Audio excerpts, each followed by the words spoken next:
Hey guys, nice to be here. Thank you for inviting us. This is a ton of fun for us. I guess I can give a little bit of background on who we are as a company. We're around about 100 people who spend every waking hour scanning everything around us in every corner of the world.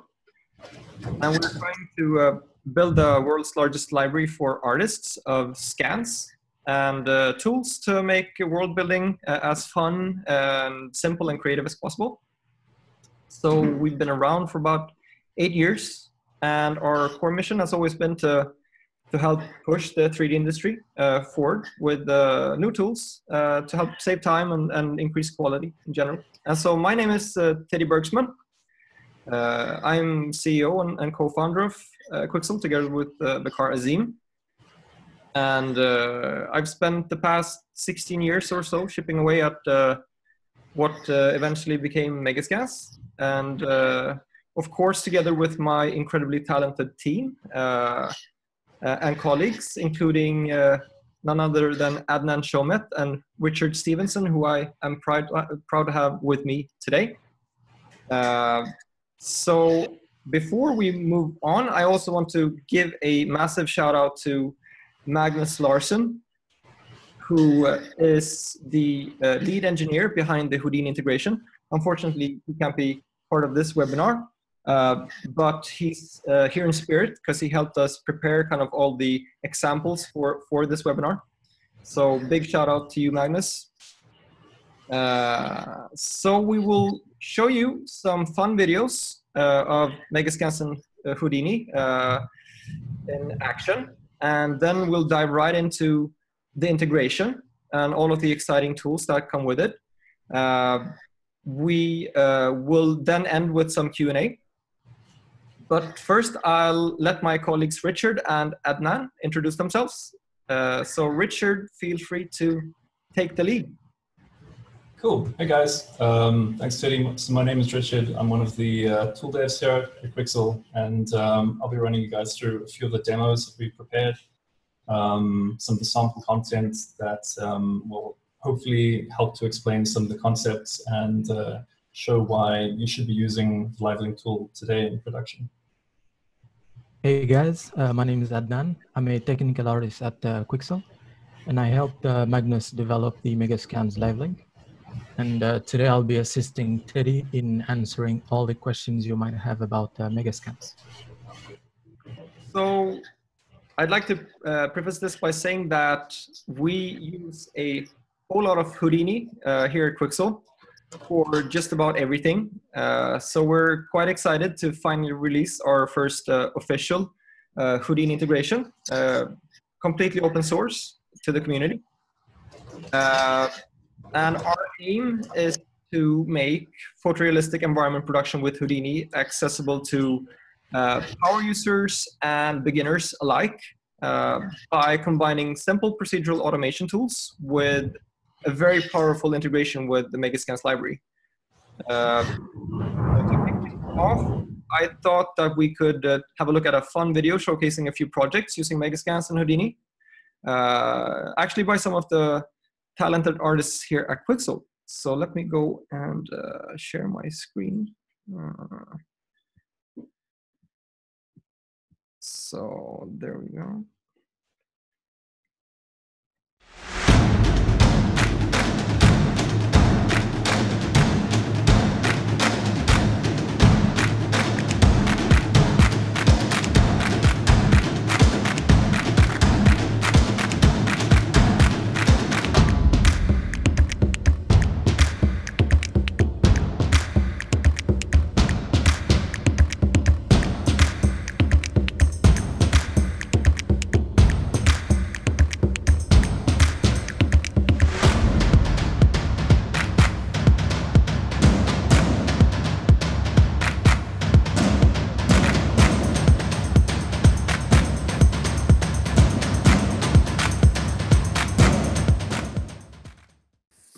All right. So the first two scenes that you saw were made by Owen O'Brien, running in Unreal Engine 4. And the last scene, the forest, was made by Richard Stevenson, who we are super excited to have with us in this call. So the Houdini integration includes quite a great deal of tools. And Richard will give you an overview of a majority of these tools without going too much into detail because we only have so much time. But we'll cover getting started with the Megascans to Houdini bridge, the various supported renders, the many exciting production tools that are included, and how all of this can kind of be used for both VFX and game development. So I thought I'd quickly share with you a brief video overview before we move on. So let me go here and share.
All right, so without further ado, I will give the floor to Richard. So the installation guide for this is very, very straightforward. After launching Bridge, all you need to do is navigate to the asset you would like to export. Click on the export settings icon to the top right, set Houdini as the target application, and click on download plugin. This will download and install everything you need to get up and running with the live link for Houdini. Then over in Houdini, click on the new Quixel Megascans dropdown and select live link. From here, you can select the render engine and workflow of your choice. There are many to choose from Mantra, Arnold, Redshift, and Octane. You can also pick between UV and triplanar workflows. So once this is done, you can just return to Bridge and export the asset. So if we give that a second, as you can see, the live link will properly set up the material, displacement settings, scale, and scene hierarchy all on the fly. So you can jump straight into creating art and less time performing tedious tasks like setting up your materials over and over. And hit render, and you basically get a beautiful render straight off the bat. So that's kind of a basic installation guide. The next thing we're going to look at is how to actually use these tools to set up a quick diorama scene. So the first thing you always want to make sure that you do is launch the live link tool, set the render engine that you want to be working with, and your material workflow. From there, you can just go into the bridge and export any asset of your choice. Depending on what you have selected in Houdini will determine its sort of content-aware sort of placement of that asset within Houdini. For instance, if you had this plane selected, when you export a material, it'll assign that material to that plane. So if we go back and export a 3D asset, it's going to be the hero of our scene. You'll notice that any 3D asset that you bring into Houdini will come in a very nice self-contained subnet inside. So all of the data that you need to work with that 3D asset is very neatly contained within that subnet. This makes creating much larger scenes very straightforward because you are guaranteed a very clean working hierarchy within Houdini. So I guess the core takeaway of this section is the fact that you can jump straight into things like composition and lighting and and overall look and feel of your shot without having to do tedious tasks. So if we just jump back into Bridge and search for one of these scatter assets here. So when you bring in scatter assets, the workflow is slightly different. So the LiveLink tool will automatically detect that it's a scatter asset and create a default scattering setup for you with the default grid that you can use to preview how your scatter density is going to look. So all I did there was change that to point to the 3D rock that we want to scatter on top of, and then you can start adjusting settings. So one of the tools that come included with the LiveLink tool is this Quixel simple scattering node, which allows you a huge amount of flexibility, granular detail to allow you to adjust your scatter systems exactly how you want them to be. You have filters like slope, curvature, and noise, as well as any attributes, density attribute that happens to be on the mesh when it feeds into the scatter node. You can use that to drive exactly where you want your scattering to occur. And then obviously the fact that you can run all of these parameters through curves means that you have just a huge amount of control over the fall-off distribution. So that's kind of it for the scatter assets. We'll look now at some 3D plants and bringing those in. So if we just jump back to Bridge now and look at some of the 3D plants and how we can use those. For the most part, the workflow is very similar to the scatter assets. They'll come in, it'll generate a plane that it'll be distributed on top of. All we need to do is dive in there, change the source of that scattering, in this case, to the ground plane, because we just want to scatter some clovers and things on the ground. And it's almost instantaneous, the feedback, right? So if we just jump in here and change the P scale down to match the scale of our scene, we can really just start diving into creating exactly the kind of the look and the feel that we're going for here. And that's pretty much it. If we were to launch a test render now, you basically get all of your materials are perfectly calibrated and set up for you. Here we're just tweaking some displacement settings and connecting up the bomb path to the material, which with Redshift is an optional step. So it's disconnected by default, but you can hook that up if you want to. And with a few more tweaks to displacement and tessellation, scatter, density, and some shader setups, you can very easily achieve like a very, very nice result. So if we just jump ahead to something we tweaked it a little bit more, we get something like that. So yeah, very, very quick and easy to get up and running with the tool and actually start using it. So here are just some other examples of how the tool can be used. And we thought it was quite fun to put together this little looping animation. So one thing I want to point out here is that 3D plants will come in with a wind attribute inherited. So that attribute can be used to very easily generate wind effects for your scattered foliage. So in this example, it's very subtle, but it adds a nice touch.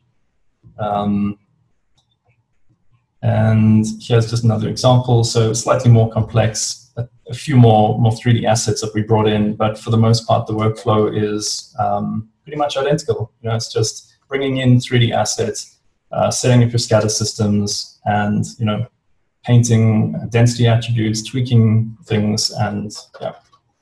So that's it for the basic introduction. Now we're just going to take a closer look at materials as well as the mixer node inside of Houdini. So in this example, we're just going to look at Redshift, but I'll show you in a second that the setup for other render engines is very similar.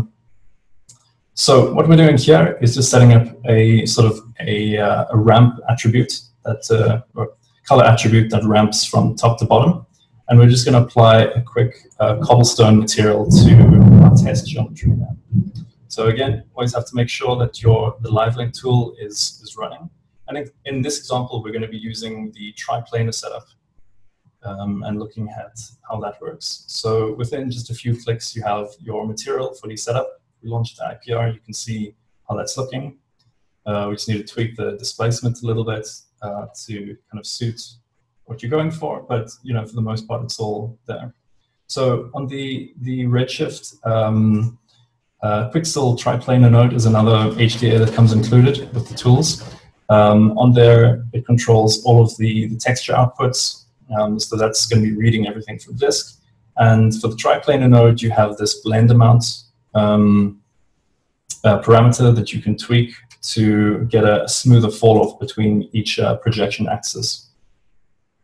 So the next thing we'll look at is actually using the Quixel mixer node, sorry, to get very nice height blending between different surfaces. So if we bring in, say, this mossy grass material, and we want to layer that on top of the cobblestone material, this is kind of the workflow of that. So because we're using Redshift, there's slight sort of workflow specific to that, but if you're familiar with how to blend various different materials together in other render engines, the process is quite relatable. So all we're doing here is exposing the blends and the different layers we want to have access to, and dropping down a Quixel mixer node. And that's going to read the displacement channels from each of the layers that you want to be blending. And from here, we just have to hook up the displacement blend into each from the mix output and the displacement channels, and as well as the surface channels. And then the output of that just goes into your surface, into your material. Okay, so if we just do a quick test render of that, you'll see we're getting some blending, but it doesn't look amazing, and it's not using that attribute we created earlier. So all we need to do is reference that in, and we can start making use of that. So we'll bring in that point attribute, set it to the name of the attribute that we created earlier, put that through like a set range, and if we relaunch the IPR now, you'll see that we're now making use of that attribute. So this is a pretty straightforward explanation of how to get that blending to work. But essentially, whatever attribute you had here, you could feed that in. So if we go and modify some of these settings, you can see it's looking okay, but it's not great. Like, you may want to actually go and swap out the grass material or the cobblestone material. And that's possible by just selecting a new material from the bridge and having a material selected in Houdini. And all you have to do is hit export, and it'll overwrite whatever you have selected. So it's a very quick workflow for doing look dev, maybe. You would just want to try out different examples. Maybe you want to try something completely radical, but you're not sure if it's going to work. You don't have to stress about it taking a lot of time to set that up. It's all done for you. So here we have a radius parameter on the Quixel mixer node, which just allows you to get smoother or softer or sharper blends between your different layers.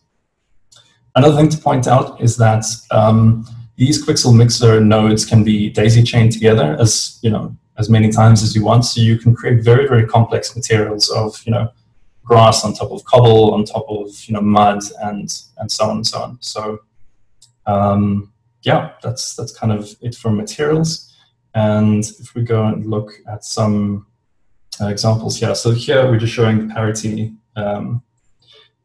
between the different render engines. They all support, so Redshift, Mantra, and Arnold all support triplanar displacement. However, Octane does not. But in terms of the triplanar setup, it supports that workflow as well, just not triplanar displacement. And some examples, if you want to use it for like hard surface modeling or hard surface texturing workflows, if you want to quickly add surface detail to an asset without doing any sort of painting on this, you can use these procedural workflows. So every material here has been layered on. So you have the base blue material for this metal section. You have the worn sections on the corners. You have mud on top of that. And the same thing for the wooden handle, where you've got, the wood and then the sort of flaky section on top of that. Another great example with sort of powder coats with sort of metallic chrome underneath. And it's also incredibly useful for environment artists, right? Where you have, for instance, you could have 20 columns all next to one another, and you want to make sure that they don't all share the same texture. What you can do is use triplanar workflow, so you have axis-aligned texturing and 3D-aligned noise to drive your procedural blending, right? So in this way, each of these pillars look, more or less entirely unique, which is very useful. So next thing we'll look at is some of the scattering tools. And so we touched on this briefly before, but I just want to show the process just on a plant. So when we bring in a scatter asset, as mentioned previously, it sets up a scatter grid, right? So one very useful workflow for this section is that if you had a very complex bit of geometry that you want to scatter, say plants or weeds or something on top of, but it was quite high poly and difficult to work with to get like quick responses whenever you tweak parameters here. What you can do is set it up on a grid like we have here. And once you're happy with the scatter sort of distribution, scale, and so on, all you have to do is change the source input to point to your high poly geo, and you'll scatter on that instead. So it's a nice setup. And every time you bring in a plant, it's going to set up this. And you'll also notice that it creates a very nice self-contained subnet. So it keeps everything very neat and organized. Here's an example of using the scatter system where we can actually scatter other objects on top of your scatter system. So we have our first scatter system, which is scattering a bunch of plants on a grid. And what we have access to is the ability to then quickly scatter these light-emitting spheres on top of the plants. So you can create these sort of nested scatter systems. And this example just shows how we can create very detailed sort of mid to far distance assets. If you're not too worried about sort of intersections between different bits of geometry, you can use a setup like this. So all we're doing here is modulating the scale, color, rotation of these assets, but it's actually one single rock that we're scattering over this section. So just by modulating those few parameters, you can get very different results from this whole process. Yeah, and then just some other examples of how it's possible to get incredibly layered scatter systems using the tools. So, if you want to get nice natural looking clumping of your grasses or weeds on top of almost the layered effect of the rubble, you can very easily do that as well. Okay, so jumping to the next example, we'll look at the physics painter. Okay, so the physics painter is probably one of my favorite tools to play around with in Houdini. It's a lot of fun to just scatter bits, but one of the biggest issues or downsides to it is the fact that when you're working with the tool, you have to manually go in and fill in all fields to point to the different scatter bits. So in this example, we're using this concrete barrier, and we're going to show just how the Livelink tool speeds up this whole process. So with the physics painter, if you look here, we have this paint meshes. So normally you would have to go and populate this whole list, and that can take some time. So with the physics painter tool selected, if we make sure that Livelink is running again, so with the physics painter node selected, we jump back to Bridge and export an LOD5 of any scatter piece, right? The Livelink tool is smart enough to kind of see what's going on or figure out what you want it to do. And if you go back to the physics painter node, you'll see that the list gets properly populated for us. So we can basically start painting straight away. So you don't have any downtime in terms of your creative output in this process. It's literally, you click a couple buttons to bring up the Livelink and export the assets that you want. But from that point on, it's you can just paint things and build up very, very complex assets from that. And you know, one of the great things about that whole process is the fact that it allows you to just experiment with trying out new things, because you may find that if you are, you know, inclined to be slightly lazy about, you know, going through the whole same process over and over, because it is very tedious. This allows you to bypass all of those tedious tasks and just jump into, you know, the creative output kind of side of things. So with that done, we're just going to dry out that paint layer, and I just want to have a quick tangent and show the so that's the output of the physics painter, but I want to show the output of sort of a game dev pipeline if you want to use an asset like this for a game, for instance. So what I'm going to do here is just repath this to point to the geo node of the physics painter and bring that in and just merge that in with the concrete barrier. There we go. And so this process has been covered a lot by the game dev team. I believe there's actually a node that kind of replaces this whole section, but we'll just run through it step by step for now. So what we're doing is just converting to a volume, reshaping that ever so slightly to retain the volume of that mesh a little bit more, and converting to polys, clipping that asset down, running through a poly reduce, and then creating UVs for that with the new auto UV tool in Houdini 17. So this gives us a perfect, you know, launch pad, if you will, to start baking stuff down and getting this asset into a game, you know, very, very quickly.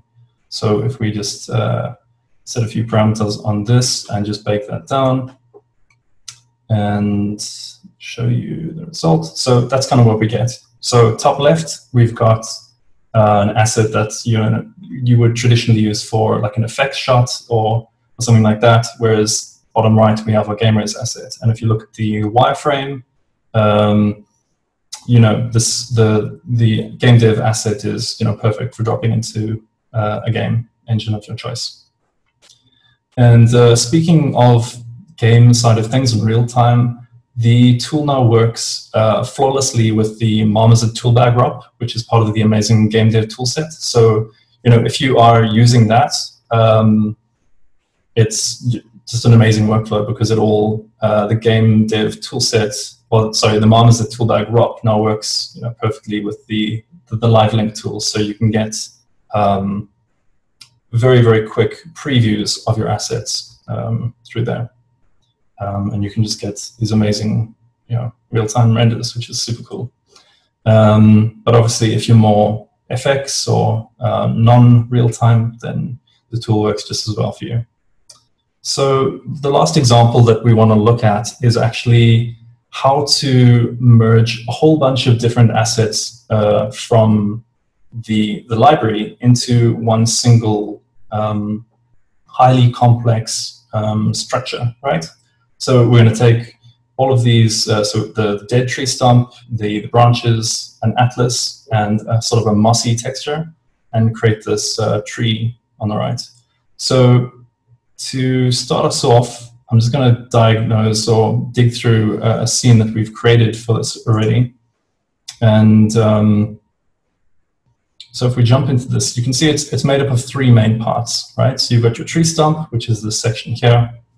If we dive inside there to see what's going on and go inside this node here, we need to create some attributes on here. And so we're using the edge transport SOP to generate some curvature or gradient data going from the base to the tip of the plant. And then from there, we can just run it through a curve. And that black and white value that we're seeing there is essentially saying where we want to scatter our branch geometry in the next steps. Next thing we're going to do is just measure the curvature, and here we're just going to show that as a color. So previously, where we generated that gradient ramp from top to bottom and used that to drive the sort of the blending between two different channels, that's essentially what we're going to aim for here. And so if we go and look inside the material for this, it's essentially exactly what we had set up previously, right? we just have a blend setup.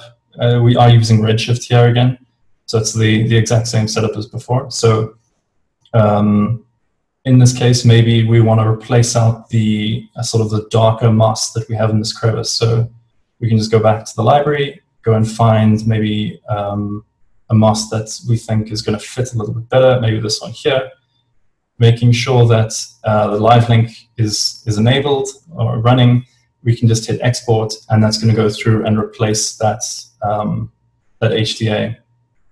So if we refresh that, now we have a different sort of moss material that's blending on top, which is very nice. Okay, so that's kind of the main tree trunk section. Then next we can look at the branches. So this is not specifically live link related, but it's showing creative ways that you can use these tools to build them up into something new. So in this example, basically all we're doing is taking each branch section and applying material, and in that for loop, what we're going to do is center each one so that the base of each branch is at the origin, and that just makes it very easy for us to scatter and know that they're going to be oriented correctly. And again, in this case, we're just creating a color attribute that's linearly generated from the base to the tip of every branch. Then when we source the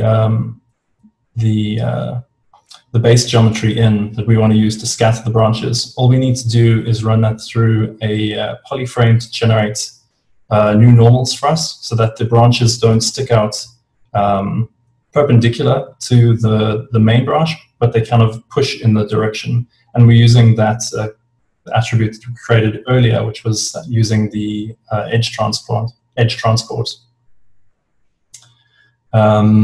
And that's basically it for the branches. And from here,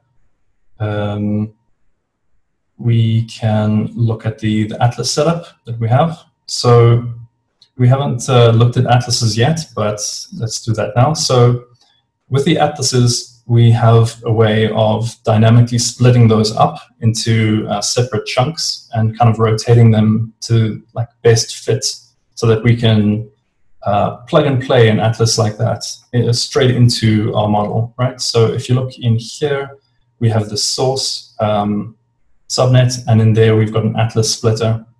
So if you check this out, we've basically splitting each atlas piece into its own bit of geometry, applying a bit of bend, and from there we have the ability to scatter that onto the branches. So from here, the setup for that is pretty straightforward. We're just running through the same simple scattering node as before, pointing it to the unpacked branch geometry.